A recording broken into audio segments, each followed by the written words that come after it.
How's it going, everyone? Tim here, Tier D Adventures. Hope everyone's all well out there. As always, thanks for tuning in. Much appreciated. So we have some changes that are going to be coming down through the channel and hopefully some new exciting things. So let's just, with the snap like Thanos, we have my Class 2 G-Speed V3. We have the rails off and stripped down to the bare bones. Using here this pretty sweet build tray that won this last weekend at King, Missouri. I got one and my sister won one as well. And we should be expecting a build of hers on the channel as well. This thing's pretty sweet overall. Just set everything down, and then if I want to go watch TV or anything like that, I just pick it all up, take it to the living room. So I mentioned some changes. Going some different directions on the channel. Was not an easy process, but I spent a lot of time putting some thoughts and everything into it. And I wanted to expand the channel and the build process as far as chassis themselves, Primarily, I focus on the performance side of our tiny truck hobby. In order to give you good representation of that, I should probably show you guys some other chassis and build options and stuff out there. And like I've mentioned in my videos plenty before, there are plenty of chassis out there. The possibilities are almost endless. Whatever you want to build, style of chassis, it is out there. So for right now, my Class 2 is going to transfer over here to an ATL Pro V2 from Brazin Scale RC. This chassis is in aluminum. They do offer it in carbon fiber and G10 as well, but I decided to go with aluminum. I haven't done an aluminum chassis in a while, and aluminum does just look good in its aspects. So in addition to the rails, I also picked up the Brazin dual servo mount for their chassis and a panhard mount to complement their chassis. Overall here, first thoughts of the Brazin chassis, everything here, the quality, the finish, everything here looks great. We do have some link adjustability. The cool thing right here in the front, these 3 dots, those are for a Team Garage Hack Ford motor mount. Without the need of adapters or different mounts, it bolts directly to the chassis. And it is drilled to support the Ford motor mount in both its standard position and its mirrored position. So that is super cool there, and I think we are going to utilize this. Currently, I do have the T210 transmission from Team Garage Hack in there, and it is going to go in the build to begin with, but I think I may swap that out for a Creeper T setup with a Ford motor mount. So, like I said, so this is what we're going to go with the Class 2, and like I said, expect other chassis and stuff to come on. Like I said, I want to get this stuff going. I kind of want to show you guys a little bits of everything. And good thing, like I've mentioned also in several of my videos before, when it comes to the LCG world, once you start like a ground up process, there are lots of things similar into the building of each chassis. So I know most of this is going to swap over. I know I am going to have to do a little bit of link work, but luckily I have a stash of random links that I believe I will be able to find the appropriate links for it. But if you are building a Brazin from the ground up, definitely chassis, dual servo mount, panhard mount, if you are going chassis mounted servo. And for links, again, I recommend getting a link kit that is appropriate for your build and what you're using.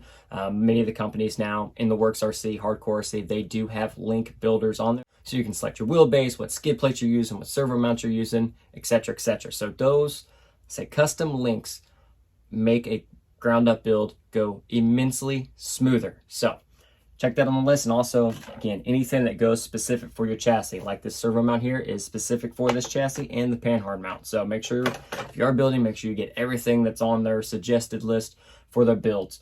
I haven't picked out sliders yet because I don't know what sliders I'm going to use yet. But anyway, let's get to bolting up and see how everything fits. And we are done. Got everything basically swapped over.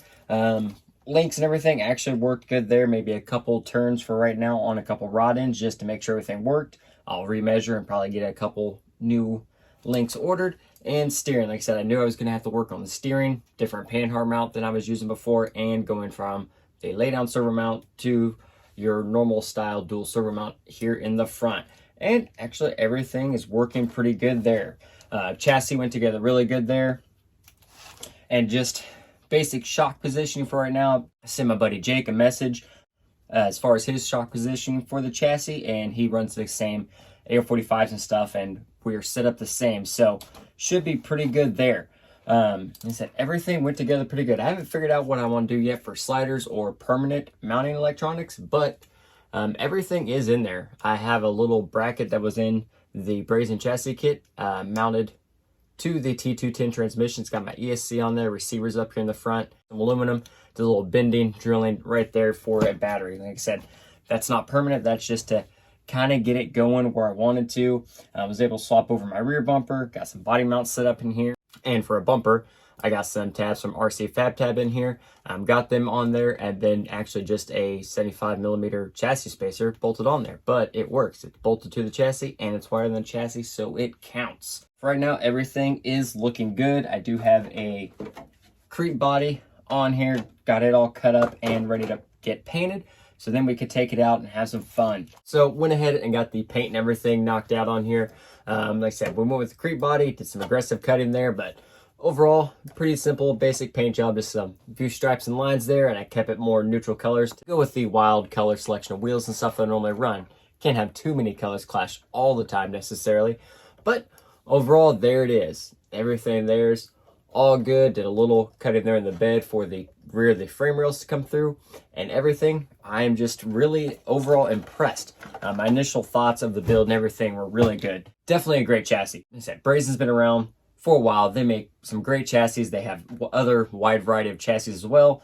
If you've ever initially wanted to take your TRX4 and transform it to something, you've probably stumbled across Brazin. Their TRX4 platform is very well known and very popular. I had it at one point in time. So we're just going to go ahead and wrap up this video. Where we're at now is finishing up the build. Next episode, we're going to take it out, get it on the rocks, put it through some gates if I can get them set up this weekend, and go over some thoughts as well again. Overall, I think I'm going to be very, very impressed with this chassis and happy. But in the meantime, also stay tuned. There may be some more videos coming out before the next running video. So hope you enjoyed the video. If you did, hit that like button, subscribe to the channel if you haven't already, and continue on this as we're going to get this thing really going and expanding and widening some horizons. So until next time, everyone, have a great one and crawl on.